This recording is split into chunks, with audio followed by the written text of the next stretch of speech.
Hello, so you reached this video because you want to improve your English pronunciation. The next couple of minutes I'm going to explain you what the International Phonetic Alphabet is, and it will be an introduction to all of the sounds of English, how to produce them, and we're going to learn about the mechanics of what happens in our mouth when we are making this sound. The reason why I explain that is because this way you might have a better understanding of what's happening or how to do things. You could compare with your native language, and that way you might be able to try to improve things that you don't know. So first of all, what is International Phonetic Alphabet, which from now on I'm going to refer to as IPA. The International Phonetic Alphabet, it's an alphabet that has been created with all the sounds that can be produced. It's a huge alphabet, but we're just going to concentrate on the English sounds and particularly consonants. Later on we're going to have some other lessons with vowels, but right now we're going to focus on consonants.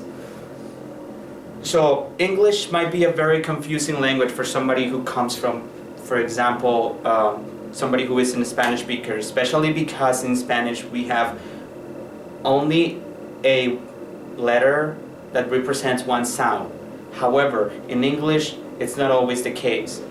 Just to give you guys an example, if we see this letter, the letter F, the first sound that comes to our mind is F. However, in English, this letter can represent different kinds of sounds. For example, if I have this word right here, these two letters will make the sound F. So we're going to read this as off.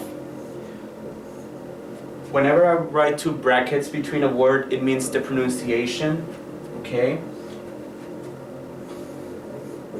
But if I write this, the pronunciation would be of. And the pronunciation will be with the letter or with the sound V, okay? So this is an example of how in English we cannot actually rely on orthography. To make it more complicated, we have words like this, in which the consonants or the letters GH will make the sound F at the end, and the word will be pronounced laugh. We could have some other examples, but another thing that makes it really important, or that we need to, as I mentioned, we need to understand is not to rely on how things are written. So every consonant has three different features, okay? We're going to explain the features, and that way you're going to understand what are the differences and the similarities between the consonants. The three features are what we call glottal state, or simply voicing or not voicing of consonant. Then we have the place of articulations, which refers to where in the mouth or in the vocal tract the consonants are produced. And the last one is the manner of articulation, which basically explains or deals with how the airflow is interrupted in the mouth. So the first one is the voicing. Voicing simply means that your vocal cords either vibrate or not. We can easily feel that if you put two fingers on your throat, alright? And we're gonna work with the letters that we're working on. For example, we're gonna use the letter F.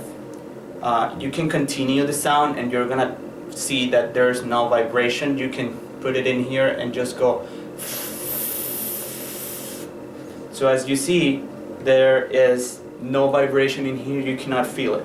However, if we do the sound V, and if we do the same, go ahead with me, go V, then you will feel that there is some vibration.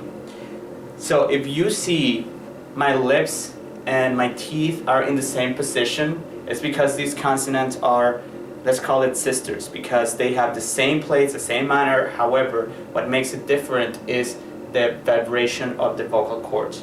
So we have F, V. In English, we have a lot of these pairs, and we're gonna see a chart that you have with you, but I'm gonna explain it later. In that chart, you're gonna see all of these pairs that will have voice and voiceless versions. This is a very important thing in English because depending on the voicing or not voicing, the consonants might have different sounds. For example, these two consonants are exactly the same as f and v. The only difference is that they are produced in a different manner and in a different place. So we have k and g, okay? These ones are sisters too. The only difference is that this one is produced with vibration of the vocal cord and this one it's not. So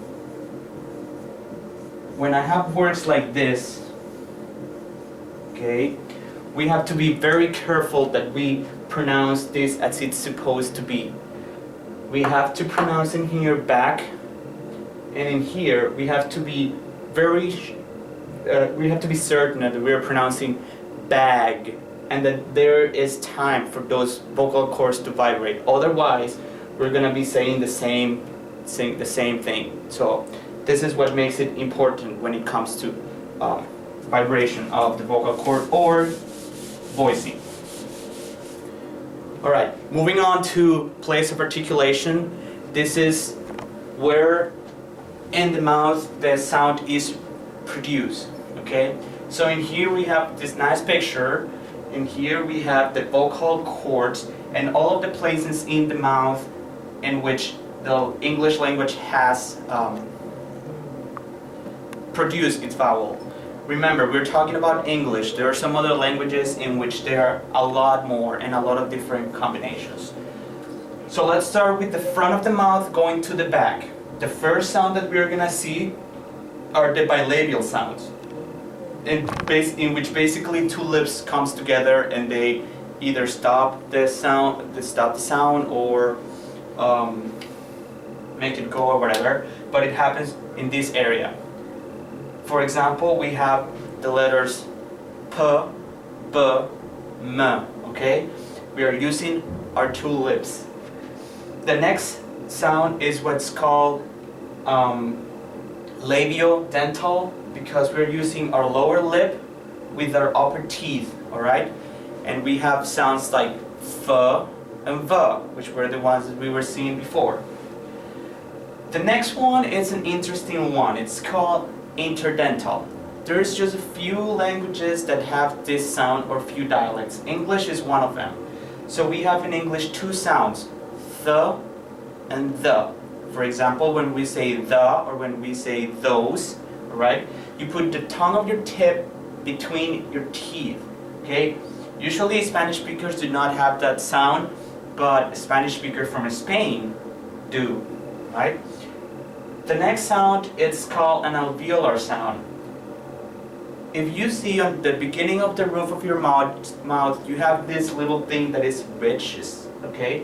That area is called the alveolar ridge. And with the tip of your tongue, if you put it in there, you're gonna be able to produce an alveolar sound. We have, for example, t, d, n, okay? We also have s and z, right?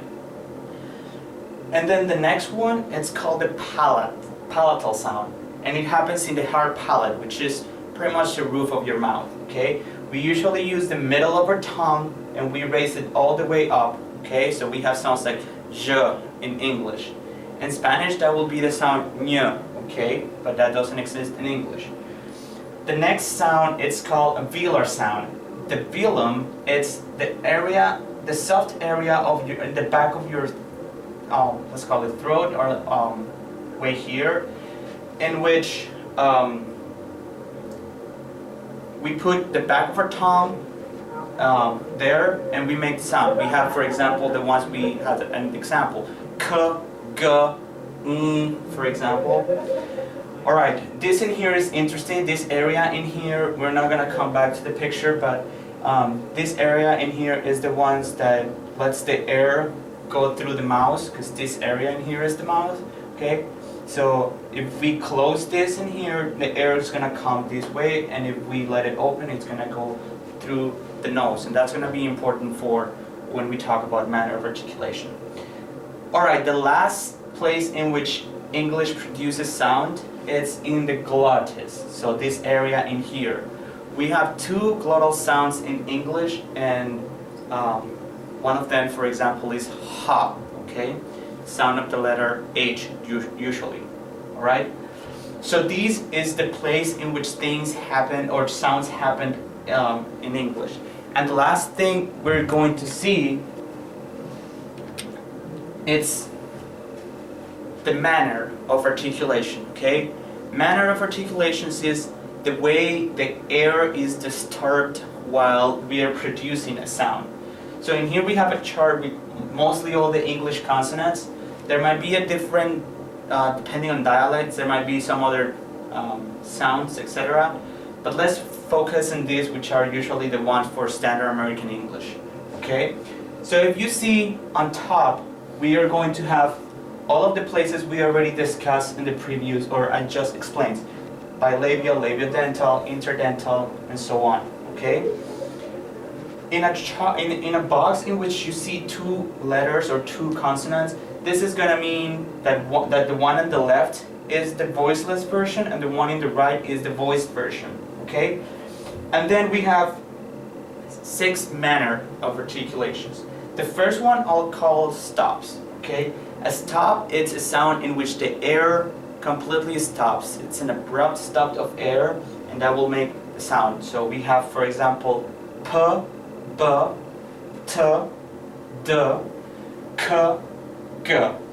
The glottal stop, it's a little tricky to produce for, it does exist in some dialects of English. It's that sound that, for example, in the word kitten, okay, that will be this sound. But as I mentioned, it varies depending on who you're talking to. So we don't need to worry about that one right now. Okay, the next one is the fricative. In this one, the air goes with a lot of friction in certain areas, okay? So we have our friends here, the F and V, okay? So we have F and V. As you see, there is not a closure of my upper teeth and lower lip, okay? There's still a little bit of opening, and the air goes through with friction. V, F, okay? Then we have interdental, the and the. Alveolar, s and z. Then we have the palatal sounds, which are j and j.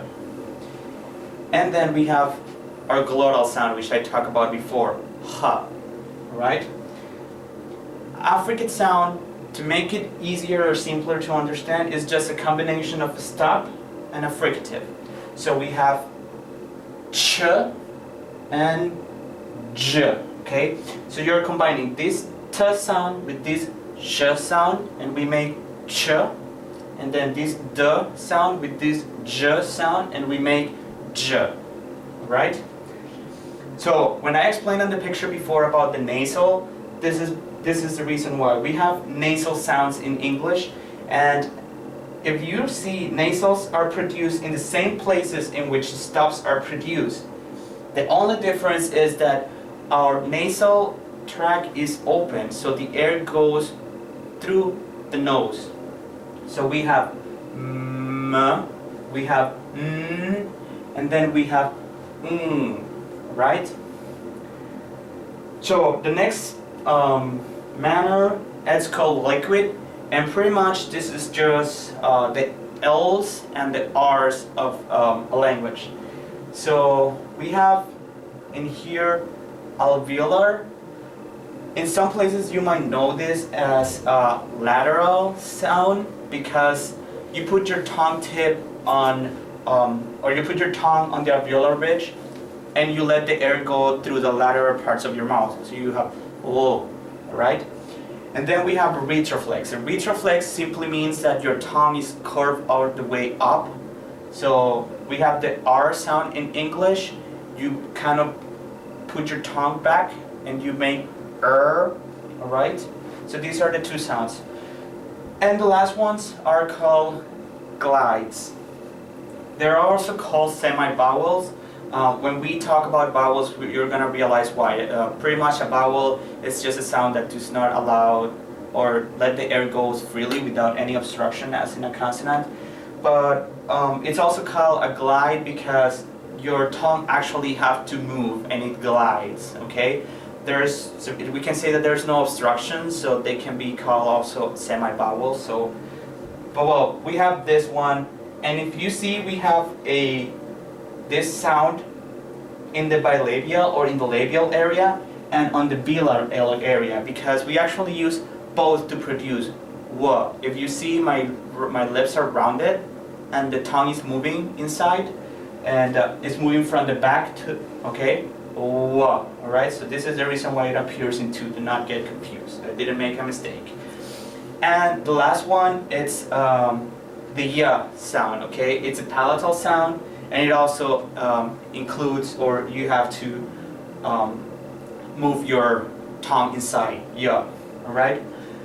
Okay, so now you have the mechanics for all the consonants in the English language. Hopefully this will give you an insight of how to do it. Sometimes if you don't know, you can come back to this lecture and try to see in here where the consonants are produced. This might be very, very helpful also when you want to find the pronunciation of a word you don't know.